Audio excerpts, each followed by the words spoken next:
raadiyoonii Dirree Shaggar. raadiyoonii Dirree Shaggar. raadiyoonii Dirree Shaggar.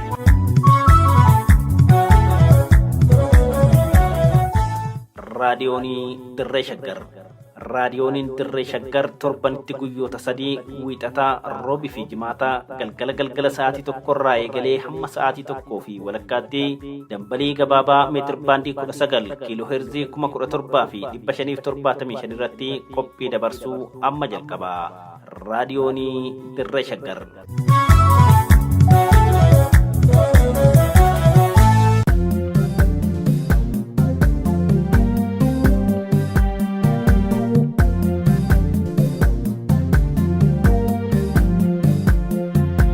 Seenaa fi seexaa sagantaa kanaan gootota Oromoo yaadanna. Oromoo fi Oromiyaa wal barsiifna. Akkasumas saboota Impaayera Itoophiyaa keessa jiran ilaalchisee buleeyyii fi hayyoota irraa kan odeeffanne, kitaabota seenaa irraa kan dubbisne, akkasumas ragaa burqaalee qorannoo irraa arganne qindeessinee waltajjii irratti isiniif dhiyeessina. Seenaa fi seexaa.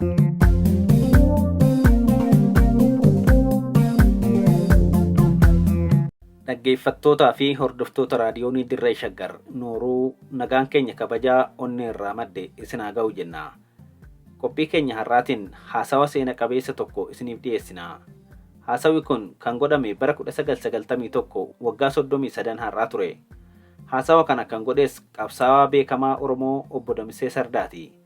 Obbo Damisee Sardaa jireenya isaa guutuu Oromoof kennee otoo qabsaa'uu bara 2023 bitootessa keessa biyya Kanaadaatti lubbuun isaa darbe. Obbo Damiseen wanti inni waggaa 33 har'aa waggaa waajirri adda bilisummaa Oromoo godina Shawaa Dhiyaa magaalaa Jalduutti banamu keessummaa kabajaa ta'ee ergamee dubbatee har'allee akkuma sanatti dalagamaa jira. Oppidiyoon bara sana wayyaaneef ergamaa turte. Qabsoon Oromoo wayyaanee gooftaa ishiirraa kaasnan ofii bakka gooftaa sanaa buutee hammeenya Ormi Oromoo bite kamiyyuu hin dalagne Oromoo irratti dalagaa jirti. Haasawni Obbo Damisee Sardaa dhugaa kaleessa ture nuuf ibsa. Isin immoo dhaggeeffattoonni raadiyoonii Dirree Shaggar waan amma ta'aa jiru waliin madaaluu dandeessu.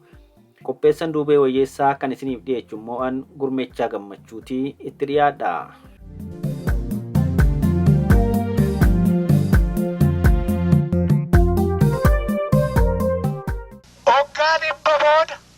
Seenaa saba Oromoo keessatti walitti qabamnee gibira kaffaluu fi miti ijoollee keenya baafnee diinaa kenninee loltuu diinaa godhuu fi miti kootaa jarri duratti abbootiin keenya jedhan san midhaan qotannee galfanneerraa walitti buufnee bulchaadhaa kennuu fi miti. Har'a waggaa 100 booda kan walitti dhufneefi waggaa 100 booda lafa abbaa Oromoo kan bade, seenaa Oromoo kan bade, eenyummaa Oromoo kan bade, aadaasaa kan bade, uumaaf duudhaasaa kan bade akkamitti yaadeeffannu jennee walitti dhufne har'a. Kan walitti nu qabe diinaa miti, gabbaraa fi miti, kan walitti qabamne har'a akka bara darbee, akka bara waggaa 100 turjumaanaan hin haasofnu afaan keenyaan wal fuuldura dhaabbanne ergaa walitti dabarfannaa jechuudha. Kun egaa yaa saba Oromoo dhiiga ijoollee keessaniitiin abbootiin keenya isaan duraa itti hidhamanii, itti du'anii, nummoo itti dabarree wallaansoo isaanii kana dhaallee itti fufnee asiin geenye walumatti qabamnee dubbachuu kana baga gammannee yaa Machaaf Tuulama jenna. Dubbii isiniifan gabaabsaa. Jaarsi keenya kan duratti eebba kennan jaarsoliin keenya hundi isaanii sabni Oromoo kun har'a akka waan biyya isaa argateetti, akka waan bilisoomeetti, akka waan bulchaa mataa ofii qabaatutti dhiyeessanii turani. Kuni dhugaa miti. sabni Oromoo har'a biyya isaa deeffachuudha. Uumaa isaa deeffachuudha. Eenyummaa isaa deeffachuudha. Seenaa isaa deeffachuudha. Wallaansoo godhaa jira. Du'aa jira. Ajjeesaa jira malee biyya isaa dhuunfatee Oromiyaa harka isaa hin galfanne. Kana beekutu isinirra jira. Kanaaf jaarsoliif Maccaaf Tuulamaa har'a gorsaan beekumsa keessaniin ijoollee keessan kan kanaan dura loltuu diinaatti ramaddanii akka kootaa akka midhaanii safartanii diinaa lolchiiftan san har'a biyya abbaa Oromoo deeffachuudha. Uumaaf duudhaa Oromoo deebisuudha. Abbaa biyya keessanii, abbaa mirga keessanii ta'uudha. Ijoolleen keessan qawwee Oromoo yaa baattu, qawwee Oromoo yaa qabattu. Kana isinii dabarsuu barbaannaarra. Ijoolleen Maccaaf Tuulamaa, ijoolleen Oromiyaa kan kutaa 11 har'a Eertiraa dhaqxee du'uun ishiirra hin jiru. Tigraay dhaqxee du'uun ishiirra hin jiru. Qawwee buna keenyan bitame, qawwee warqee keenyan bitame, qawwee saawwa keenyan bitame, qawwee isin qottanii gabbartanii bulchaa kennitaniin kan bitame. Ilmaan Oromoo ofii ishiitii qawwee ofii bitattee, qawwee ofii baattee, meeshaa diinaa taate, massaaraa diinaa taate har'a biyya ormaatitti hin dhumtu. Yoo du'a barbaachise, yoo diinni Oromoon abbaa Oromiyaa ta'uun irra hin jiru, abbaa biyya isaa ta'uun irra hin jiru, abbaa seenaa isaa ta'uun irra hin jiru, abbaa uumaaf duudhaa isaa ta'uun irra hin jiru.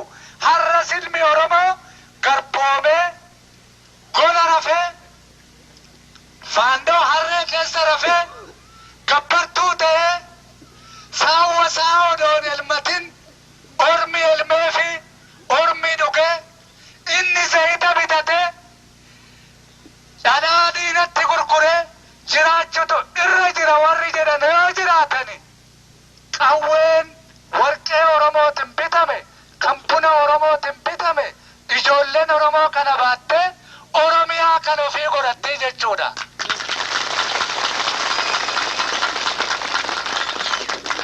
Kana nuu gorsuutu isinirra jira. Akka Irboo Minilik ijoollee keessa walitti fuutanii diinaa kennitanii qawwee bittanii fi akka diinaa gootu, akka diinaa duutu gochuun isinirra hin jiru jennaarra. Ijoolleen Amboo, ijoolleen Maccaa, ijoolleen Tuulamaa, ijoolleen Meettaa lola bulchaa Amaaraa keessatti Minilik irraa jalqabee goobanallee yoo fudhanne Oromoo yaa gurguratu malee, biyya Oromoo yaa gurguru malee, saba Oromoo yaa garboomsu malee, jagna guddaa ta'uusaa, wattaaddara cimaa ta'uusaa ilmaan Oromoo beekutu irra jira. Ijoolleen Maccaa har'a loltuu Haayile Sillaasee keessatti, loltuu Dargii keessatti, ጦር ሰራዊት isaanii keessatti jechuudha kan beekamte. Diinnu hin beeka kana. Garuu ijoolleen Amboo, ijoolleen Maccaa, ijoolleen Jalduu, ijoolleen Meettaa har'a loltuu diinaa keessatti qaxaramanii warra biraatii du'uu odoon ta'in mirga Oromooti, Oromiyaadha, lafa abbaa Oromooti. Jagnummaa isaanii kana nutti haa agarsiisanii har'a jennaarra. Kanaafi adda bilisummaa Oromoo dhaamsa lamaan tokko isinii qaba. Kanuman isinii fidee dhufu. Kana dura waa tokkon isinitti hima. Har'a biyya kutaa 11 kan Oromiyaa keessatti dhiigni ijoollee Oromoo gannammaa jira. Dhiigni abbootii Oromoo gannammaa jira. Arsii keessatti nama du'e ajjeesanii qalanii reeffa fannisaa jiru. Karri isaa saawwi isaa saabamaa jira. Asuma ollaa keessanitti meettaa yoo dhaqxan naannoo Hincinniitti horiin namaa saamamee qalamaa jira.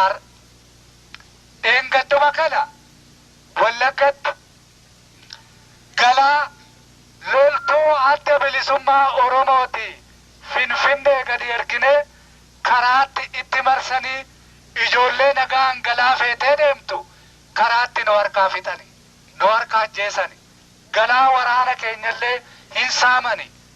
Har'a Tigraay nagaa qaba, Gondar nagaa qaba, Goojjam nagaa qaba. Biyyi Sameen Shawaa jedhamu kun nagaa qaba. Biyyi kanaa olii nagaa qaba. Biyyi nagaa hin qabne hoo jiraate biyya Oromooti, biyya Walaayitaati, biyya Kambaataati, biyya Sidaamaati. Biyyi kun nagaa hin qabu. Sidaamaa yoo jennu isa dur beeknu miti. Warri gurrooleen sanyii keenya kan Sidaamoo jiran Sidaamaa warra jedhamee waamaman isinii hima. Amaara miti. Kuni biyya sanitti maaliif nageenyi dhaabbate? Biyya Oromootti maaliif qawween dhukaa yoo jenne? Diinni saba Oromoo diinagdee isaati. Warri warqee keenya saamuu barani, warri buna keenya saamuu barani, warri garbuu keenya hin qanani'ani, warri qamadii keenya hin qanani'ani, warri saawwa keenya ilmanii dhadhaa keenya nyaatani. Har'allee nagaan sabni Oromoo kuni biyya itti dhalate, biyya abbaa isaati, biyya akaakayyoo abaabayyoo isaati, rabbitu kenneefi malkaa isaati, tulluu isaati. Sabni kun biyya isaa nagaan jiraachuudha. Mirga qabaanuun hin jedhan har'allee. Qawwee baatanii biyya keessa deemanii nutti dhukaasu. Amma yoo dhufnu kanallee caakkaan maccaa, caakkaan jalduu, ijoollee jalduutii miti kan qawwee baatee keessa deemu. Ijoollee keessanii miti. Warra biraatu qawwee baatee keessa deema. Sabni Oromoo wanti tokko ifatti beekamuun kan irra jiru. Nuyi saba biraa bituun barbaannu, bulchuun barbaannu, lafa namaan barbaannu, diinagdeen barbaannu, kan keenya hin barbaannaa jennaar. Kan keenya namaan kenninu har'aa jalqabee saawwan keenya gaadi'amanii warri elmamaa turan. Sabni Oromoo saawwa ofii haa elmatu. Qamadii ofii haa nyaatu, garbuu ofii haa nyaatu, farsoo haa godhatu, buna ofii ittiin mana barnootaa haa ijaarratu, karaattiin haa baafatu. Ijoolleen keessan yoo dhufnu abbootii keessan galanne haa ga'u malee karaa irratti ammallee ijoolleen xixiqqoon saawwa eegdi. Kan warra biraa garuu diinagdee keenyaan saamamee warqee keenyaan buna keenyaan manni barnootaa ijaarameefi ijoolleen ormaa mana barnootaa oolti. Ijoolleen keenya eegee saawwaa qabattee olii gadi deemti. Kanaaf ijoollee keenya barsiifannaa abbaa biyya keenyaa taanaa, abbaa diinagdee keenyaati.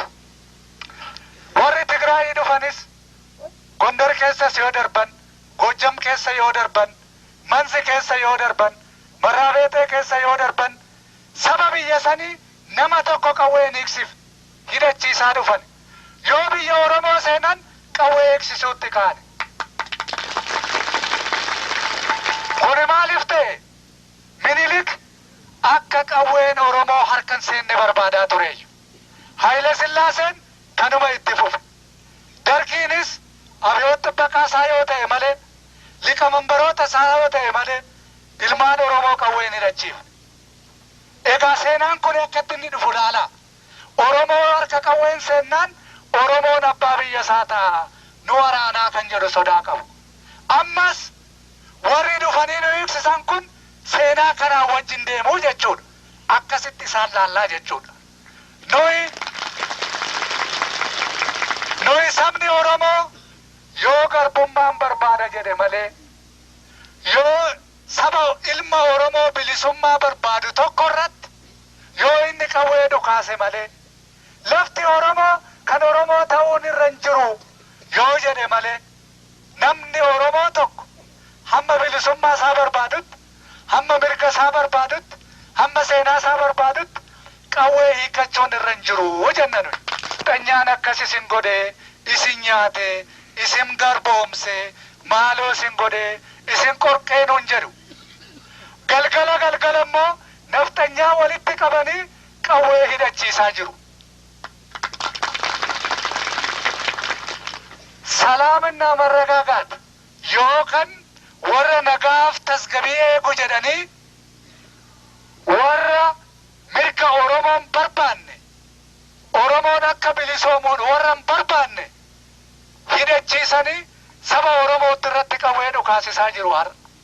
Kanallee adda bilisummaa Oromoo warra nagaaf tasgabii eegu yookiin salaamina marragaagaat warra jedhamu kana akka isaan qawwee Oromoo nama Oromootti hin dhukaafne akka isaan nama Oromoon hiine ammallee waamicha goonaaf.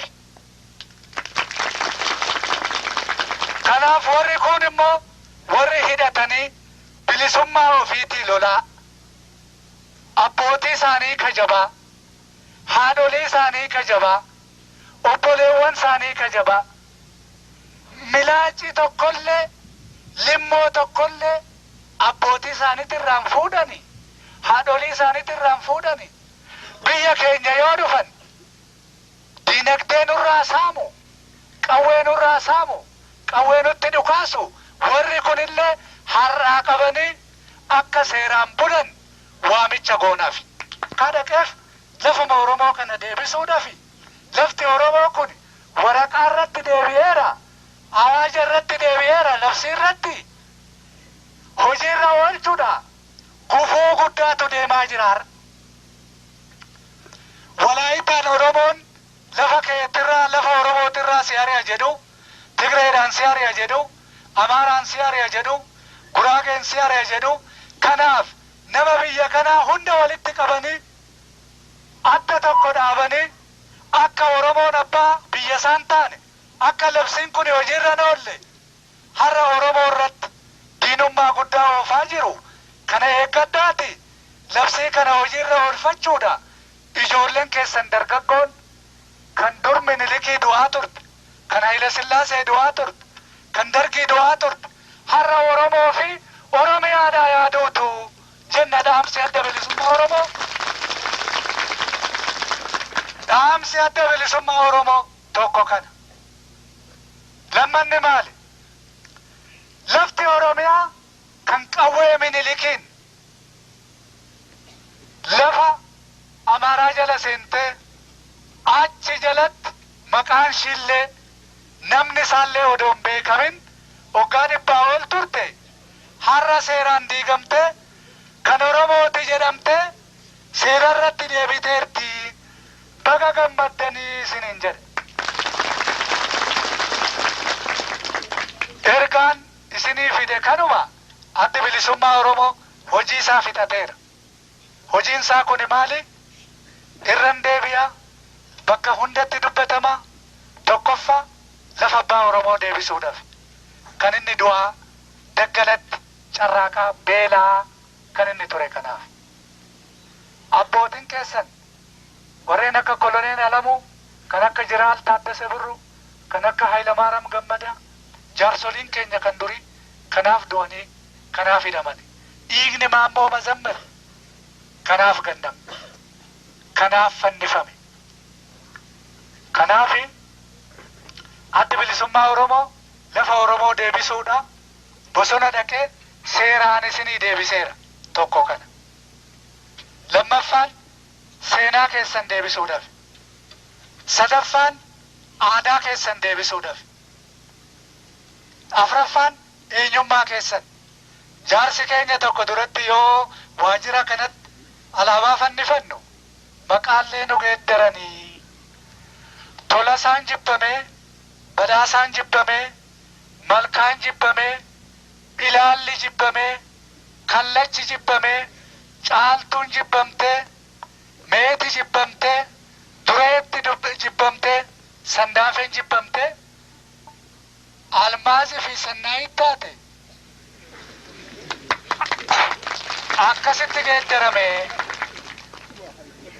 akkasitti geeddarame eenyummaan Oromoo hin bade. Eenyummaan jennu suni kanagaa. Eenyummaan jennu suni kana. Har'aa ka'ee ijoolleen keessan Baqqalaa jechuu dhiiftanii, Asheetuu jechuu dhiiftanii, waan isinii galu tokkoon malkaa, ilaala, sobbooqaa, caaltuu, dureetti, guddataa, diinagdee jettanii ijoollee keessanii akka maqaa baaftan barbaanna.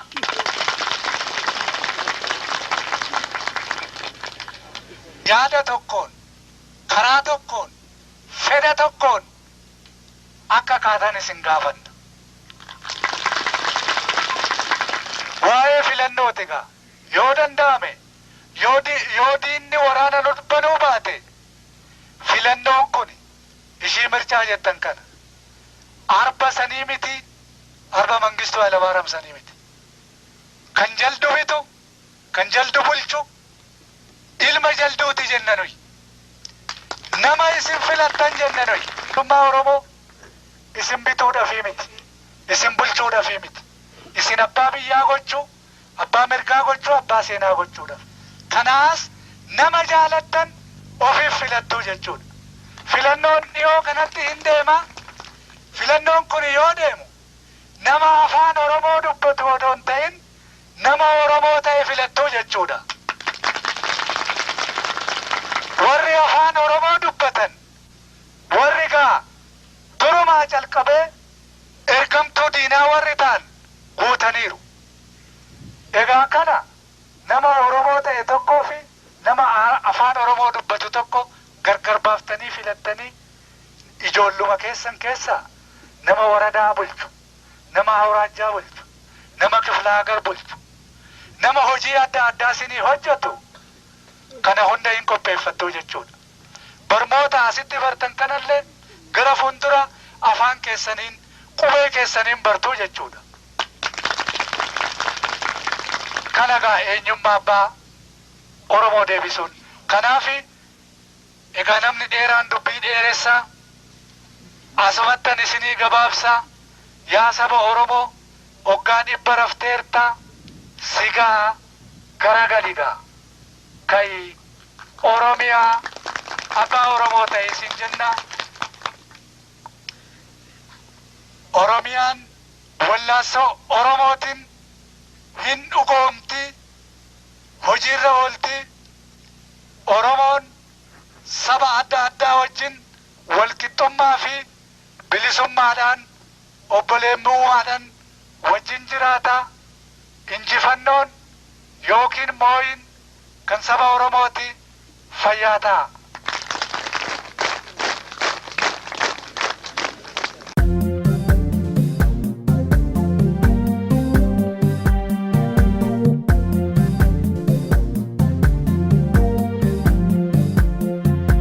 Seenaa fi seexaa sagantaa kanaan gootota Oromoo yaadanna.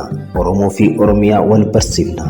Akkasumas saboota impaayera Itoophiyaa keessa jiran ilaalchisee buleeyyii fi hayyoota irraa kan odeeffanne, kitaabota seenaa irraa kan dubbisne, akkasumas ragaa burqaalee qorannoo irraa arganne qindeessinee waltajjii irratti isiniif dhiyeessina. Seenaa fi seexaa.